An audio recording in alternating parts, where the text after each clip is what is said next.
जाते होंगे। कौन कौन उठता है 5 बजे? आप तो सभी समझदार हैं, आप तो उठेंगे 5 बजे 4 बजे, लेकिन बालकों के जो बालक बैठे हैं, कौन कौन उठता है 4-5 बजे?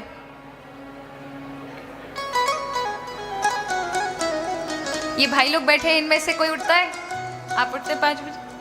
बहुत अच्छा। देखिए, ब्रह्म मुहूर्त का जो ब्रह्म मुहूर्त कहा जाता है, ध्यान दीजिएगा मेरी बात पर, क्यों कहा जाता है? आप 7 बजे उठें, आप सूर्योदय के बाद उठें, बाद में उठें, ठीक है, एक उठने का विषय आपकी अपनी दिनचर्या है, लेकिन ब्रह्म मुहूर्त में उठने वाला व्यक्ति और उस समय उसकी निद्रा खुल जाए तो कहा जाता है कि ब्रह्म मुहूर्त एक ऐसा समय है जिस समय सारे के सारे भगवत भक्त, संत जन और जितने भी दृश्य अदृश्य शक्तियां होती हैं उस समय चेतनता में आती हैं। उस समय किया हुआ भगवत भजन, किए हुए अच्छे कार्य, किए हुए सोचे अच्छे वन के विचार, वो तुरंत सफल होते हैं, फलीभूत होते हैं। और कहते हैं उस समय भगवान नव चेतना बांटते हैं संसार को। जो ब्रह्म मुहूर्त में उठता है और ब्रह्म मुहूर्त में उठकर भगवत कार्य में, अच्छे सत्कार्यों में विचार करता है, मनन करता है, भगवत नाम लेता है, उसके जीवन में कभी व्याधि नहीं आ सकती। लेकिन जो महाराज उठेंगे 9-9, 10-10 बजे, क्या होगा?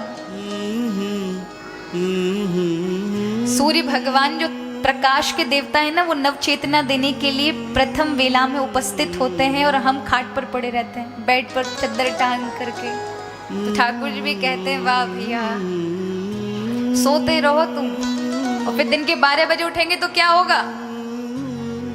वो जो चेतनता थी, वो चेतनता ऊर्जा आपको मिल नहीं पाएगी। ठीक है, आप कार्य करेंगे, हो सकता है बहुत सारे अच्छे अच्छे कार्य कर लें, लेकिन आपको एक उमंग नहीं होगी, एक उछाव नहीं होगा जीवन में।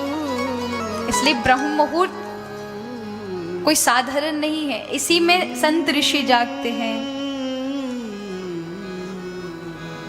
इसी में ही भगवत भक्त जागते हैं, इसी में ही अच्छे दान पुण्य सत्कर्म किए जाते हैं।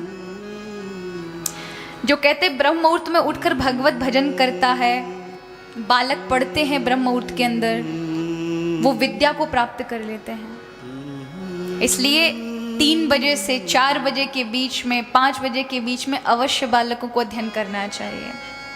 ये समय होता है जिस समय आपको बुद्धि का विकास मिलता है, प्रकाश मिलता है, स्मृति बढ़ती है। और उस समय अगर आप सो रहे होंगे ना, तो ज़्यादा दिन नहीं बुद्धू बन जाओगे महाराज।